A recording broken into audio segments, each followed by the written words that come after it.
ধন্যবাদ। এই মুহূর্তে আমি দাঁড়িয়ে আছি নেত্রকোনা জেলার আটপাড়া উপজেলার লোনেশ্বর ইউনিয়নের কাউপুর গ্রামে।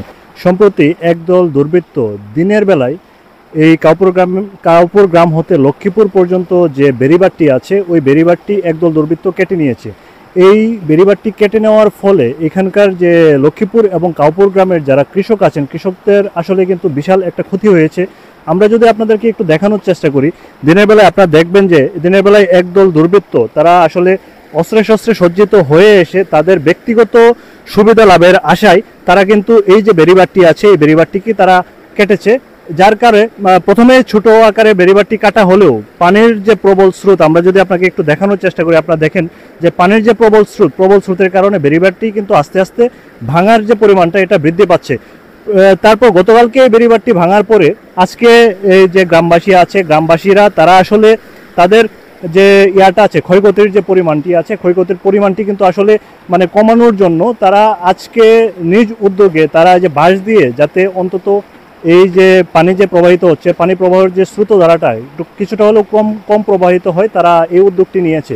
গতকাল যে দুর্বৃত্তরা এসেছে এই ব্যাপারে আমরা কিন্তু প্রশাসনের সাথে কথা বলেছি। তারা জানিয়েছে যে যারা এই কাজটি করেছে তাদেরকে খুব দ্রুত আইনের আওতায় আনা হবে। আমরা যদি স্থানীয় একজনের সাথে কথা বলি এই বিষয়টি নিয়ে যে আসলে কিভাবে কি হয়েছে এবং তাদের ক্ষয়ক্ষতির পরিমাণ সম্পর্কে যদি আমরা একটু জানার চেষ্টা করি, এই যে ঘটনাটি ঘটেছে গতকাল এবং এই ঘটনাটির কারণে আপনাদের আসলে কি পরিমাণ ক্ষতি হয়েছে? আমাদের আমন জমি এবং গবাদি পশু এবং এই জ্বালা ক্ষেত অনেক ক্ষয়ক্ষতি হয়েছে। এতে আমাদের বামন্দির, কাউপুর, খিলা এবং কাছুটিয়া বিভিন্ন পার্শ্ববর্তী গ্রামে অনেক ক্ষয়ক্ষতি হয়েছে, যা ভাষা প্রকাশ করা যেত না। আপনাদের কি পরিমাণ, কত হেক্টর হতে পারে? আমাদের আনুমানিক 5,000 হেক্টর হতে পারে।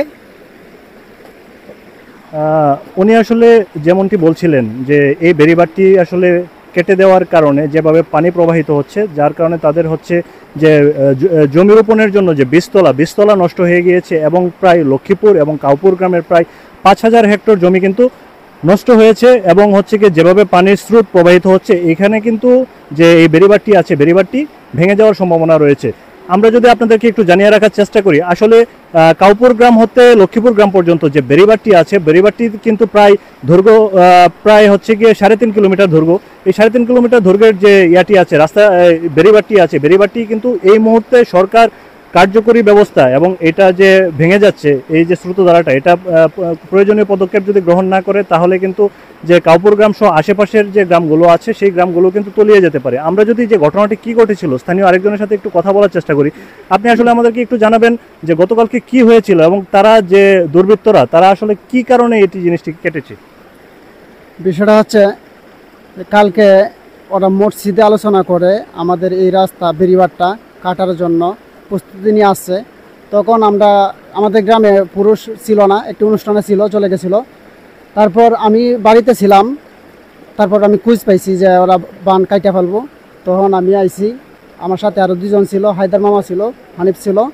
আইসা দেখি কুতুবপুরের বেশ কয়জন ওরা এই রাস্তাটা অলরেডি কাটা শুরু করে দিছে। তো আমরা এসে মানা করছি, মানা করার পরে ওরা মানছে না। না মানাতে আমি প্রশ্ন করছি যে শাহ আলম, কুতুবপুর পশ্চিমপাড়া শাহ আলমকে প্রশ্ন করছি, যে আমার সম্পর্কে মামা হয়, যে মামা তুমি যে বানটা কাটতেছো আমাদের কাউপুর গ্রামের কাউকে কি তুমি জিজ্ঞাসাবাদ করছো কিনা? তখন সে আমার সাথে মুখে মুখে উত্তর করছে যে আমাদের মুখে কথা বলার মতো তোদের গ্রামে কোনো মানুষ নেই। তাতে স্পষ্ট বোঝা গেছে যে আমাদের গ্রামে কোনো মানুষ নেই, সব অমানুষ। এর কারণেই ও বাঁধটা কাটছে। তার পাশাপাশি আরেকজন নৌকা করে আইসা আমাদেরকে পিছন থেকে ছুট করে বলতেছে যে পিস্তলটা বার কর, গুলি করব। তাই আমরা আতঙ্ক হয়ে গেছি, যার ফলে আমরা কোনো কিছু আর বলতে পারতেছি না এই বিষয়ে।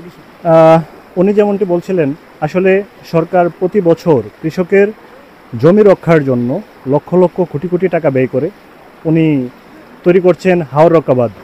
আর কিছু স্বার্থান্বেষী মানুষ তাদের ব্যক্তিগত স্বার্থ হাসিলের জন্য সরকারের যে এই সম্পত্তি আছে এই সম্পত্তিগুলোকে কিন্তু তারা অপব্যবহার করছে। ঠিক তেমনি লোনেশ্বর ইউনিয়নের কাউপুর গ্রামে এই যে বেড়িবাঁধটি, এটি কিন্তু তারই একটি প্রমাণ। আমরা প্রশাসনের সাথে কথা বলেছি, তারা জানিয়েছেন যারা এই কাজটি করেছেন তাদেরকে খুব দ্রুততম সময়ের মধ্যে তারা আইনের আওতায় আনবেন।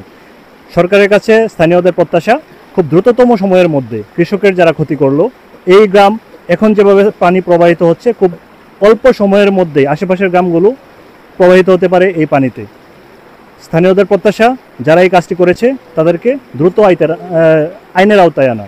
নেত্রকোনার আটপাড়া থেকে ইবাদ হোসেন, NTV অনলাইন।